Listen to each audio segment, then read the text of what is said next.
মা মা আমি শ্বশুর বাড়ি যাবো। শ্বশুর বাড়ি যাবি? ভালো কথা, কিন্তু মনে রাখিস তুই ও বাড়ির নতুন জামাই। তা জামাইকে কেমন করে চলতে হয় জানিস তো? নতুন জামাই তো কি হইল, তারে আবার কেমন করে চলতে হবে? শোন, তুই হচ্ছিস নতুন জামাই, শ্বশুর বাড়ি তো খালি হাতে যাওয়া চলবে না বাবা। শ্বশুর বাড়ি গেলি হাতে কিছু মিছু নিয়ে যেতে হয়। ঠিক ঠিক ঠিক আছে, সে নিয়ে নেব না কিছু কিছু। তারপর তারপর আর কি কি করতে হবে বলো? শোন, ওখানে গিয়ে আবার পাশ করে যেখানে সেখানে বসে পড়িস নি যেন। উঁচু জায়গা দেখে শুনে বসবি। আচ্ছা আচ্ছা, তা না হয় বসবো নে। আর কি কি করতে হবে? তারপর শোন, সারের মতো চিল্লাবি না, সুন্দর করে কৈকিলের মতো সারা কথা বলবি। কৈকিলের চরে? আচ্ছা আচ্ছা, ঠিক আছে, তাই হবে মা, আমি কৈকিলের চরে কথা বলবো। ও হ্যাঁ, খেতে দিলি পারে আবার যেন রাক্ষসের মতো হাপুসু দিস না। ওরা সাপকে বলবে আর কিছু না আর কিছু না, তুই না না করবি, অল্প স্বল্প খাবি। ঠিক আছে ঠিক আছে, তাই হবে, পাখির মতোই খাবো। তাইলে যাই, সব গোছগাছ সাইয়ে ফেলি। হে হে হে হে হে। কে জানে আমার বোকা হাবা ছেলেটা শ্বশুর বাড়ি গিয়ে কি যে করে। পরদিন বাবা শ্বশুর বাড়ি চলল।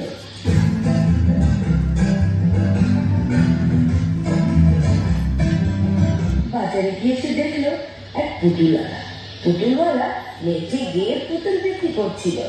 বাবা তার দেখে আনন্দে তার সাথে নাচতে শুরু করে দিল।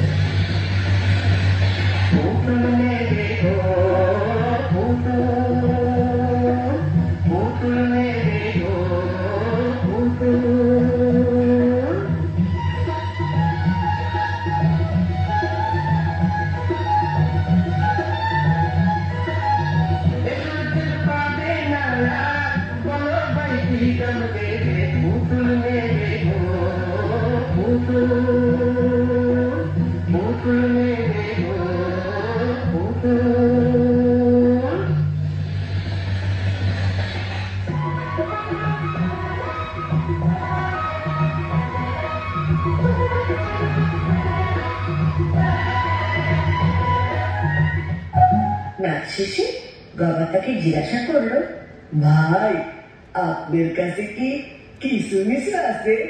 কিছু মিছু? সেটা আবার কিরম জিনিস? না ভাই, আপনি ওই নিলামওয়ালারে দেখেন। যাই যাই, নিলামওয়ালার কাছে যাই।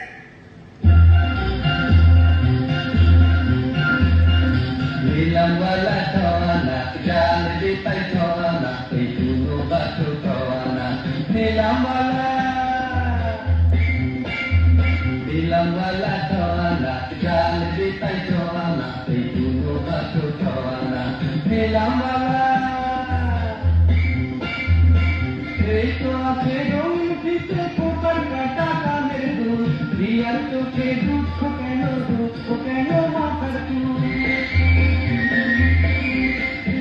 এই তো আছে পাউডার কসমেটিক্যাল লিপস্টিক, পাল্টাতে দু আয়না খাবার না নিজের নজরানা। নিলামওয়ালা ঘর সাজাবার স্বপ্ন দেখো কোথায় আমার গরিব ভাই, টাকা দেরি খুশি করে খানা বাসনার পিঠাই। কাশ্মী চাকা ছাগলি ঘটি পাখি বেলাস নাও, ঠোয়ানাতে দুনিয়া দেখি আমার দামে অজানা। নিলামওয়ালা নিলামওয়ালা গান থামাতেই বাবা জিজ্ঞাসা করলো, ভাই, আপনার কাছে কি কিছু মিছু আছে? নিরামওয়ালা তো অবাক হয়ে বলল, কিছু মিছু? এটা আবার কেমন জিনিস? না ভাই, আমার কাছে কোনো কিছু মিছু নাই। গবা এ দোকান ও দোকান ঘুরে বাজারে কোথাও কিচ্ছু খুঁজে পেল না। তার ভীষণ মন খারাপ হলো। এমন সময় একটি দুষ্টু লোক এসে বলে, এই যে ভাই, এই যে ভাই, এই নেন ভাই কিছু মিছু। এইটা হইল গিয়া দুনিয়ার সর্বশ্রেষ্ঠ কিছু মিছু। এইটা নিয়ে শ্বশুর বাড়ি যান, সবাই খুব খুশি হবিলে। তাই ভাই তাই, নেন 1000 টাকা নেন, আর আমারে কিছু মিছুটা দেন। বাঁচাইলেন ভাই, বড্ড বাঁচাইলেন। আসলে দুষ্টু লোকটা গবাকে ঠকিয়ে তার হাতে দিয়েছিল বড় এক লাউ। বাহ, এই বলে কিছু মিছু। তা কিছু মিছুই বলে, যেমনি বড় তেমনি কিছু মিছুর মতোই একটা কিছু। যাই তাড়াতাড়ি শ্বশুর বাড়ি যায়। যাবার পথে সে গান ধরল,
দূর থেকে জামাইকে দেখে শালাশালীরা খুব খুশি হলো। সবাই চিল্লিয়ে উঠল, জামাইবাবু এসেছে। বাবা তাদের সামনে গিয়ে ধপ্পাস করে লালটা ফেলে বলল, এই নাও তোমাদের জন্য কিছু মিছু এনেছি। শালাশালীরা তো অবাক, এ কি জামাইবাবু, এটা কি এনেছেন আমাদের জন্য? দেখতেছ না কিছু মিছু এনেছি, কিছু মিছু। জামাইয়ের কাণ্ড দেখে সবাই হেসে কুটি। তারা সবাই বলল, জামাই বড় রসিক বটে। সবাই জামাইকে ঘিরে নাচ আর গান করতে শুরু করলো।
বাচ্চার গান শেষে শাশুড়ি বলল, তারা সবাই ডাকতে লাগলো, জামাই বাবা গেল কই? জামাই তুমি কোথায়? জামাই বাবু গেলেন কই? হঠাৎ তারা শুনলো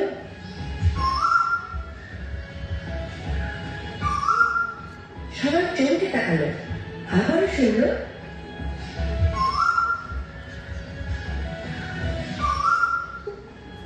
সরাসরি যাচ্ছ আবার। একে জামাই বাবু আপনি গাছে উঠেছেন কেন? আর প্রতিদিন মতো চুটো করতেছেন কেন? তোমরা আমার এই উঁচু জায়গা দাওনি কেন, তাই আমি গাছে উঠেছি। শুনে তো শালাশালিদের মাঝে হাসি জোর পড়ে গেল।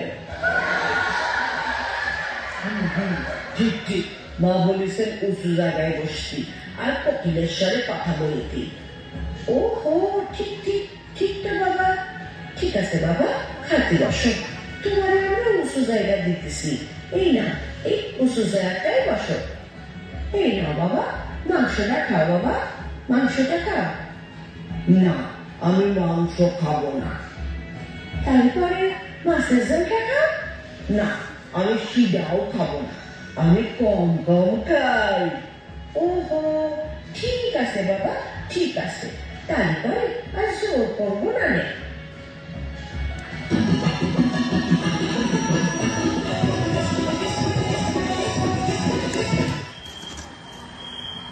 রাতে সবাই ঘুমিয়ে পড়েছে, চারিদিকে শুনশান নীরবতা। কিন্তু বোকা জামাইয়ের চোখে ঘুমিয়ে আসছে না, সে খিদে ছটফট করছে। উফ, খিদেই তো পেট শো করতেছে। কি যে করি, কিছুতেই ঘুম আসতেছে না। উফ উফ, না হয়তো আজ আমি মরেই যাবো রে। যা রান্নাঘরে গিয়া খুঁজে দেখি কোনো খাবার পাওয়া যায় কিনা। কিন্তু বাবা রান্নাঘরে ঢুকে কিছুই পেল না। এই হাড়ি খুঁজে সে হাড়ি খুঁজে, না কোথাও কিছু নেই। কি যে খাই, খিদের জ্বালা তো আর সহ্য হচ্ছে না। উফ,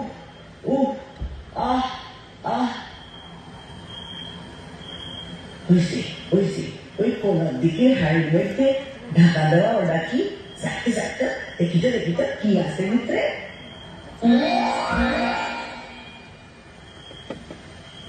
ও মা, এই যে দেখতেছি পায়েস তলাই পড়িয়ে আছে। তাড়াতাড়ি খাই। হুম কা হুম ও কি হলো এটা কি হলো? আমার মাথা ভালো হচ্ছে না কেন? আমার মাথা হাড়ির মধ্যে। সবাই মিলে চোর রান্নাঘরে চোর ঢুকেছে বলে সবাই মিলে রান্নাঘরের দিকে দৌড়ে গেল। চোর ঢুকেছে, মারো চোর ঢুকেছে, মারো।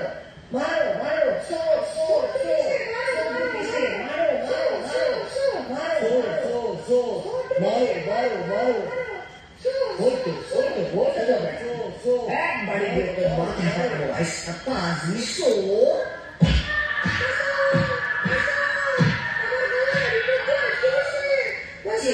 শোনে বাবার কথা, আর শ্বশুর মশাই এসে মারলো একবারই ঠিক হাঁড়িটার উপরে। অমনি হাঁড়িটা ভেঙে চৌচির হয়ে গেল।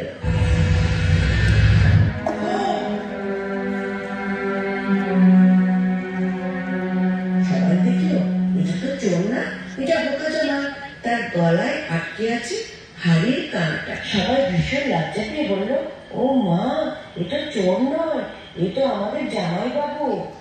শ্বশুর ভীষণ দুঃখিত আর লজ্জিত হয়ে বলল, বাবা জামাই, আমরা খুবই দুঃখিত, আমরা খুবই লজ্জিত, আমরা বুঝতেই পারিনি এটা তুমি, আমরা ভীষণ লজ্জিত বাবা।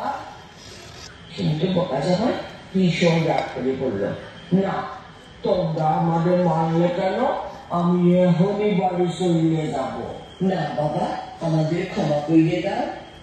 না, আমি কিছুতেই শুনবো না, কারো কথাই শুনবো না, আমি এখনই চলে যাচ্ছি।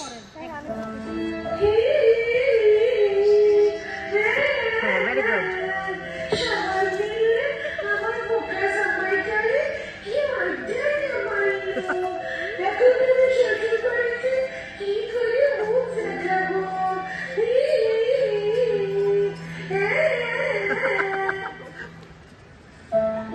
থাক মা, কাঁদিস নে মা, কাঁদিস নে।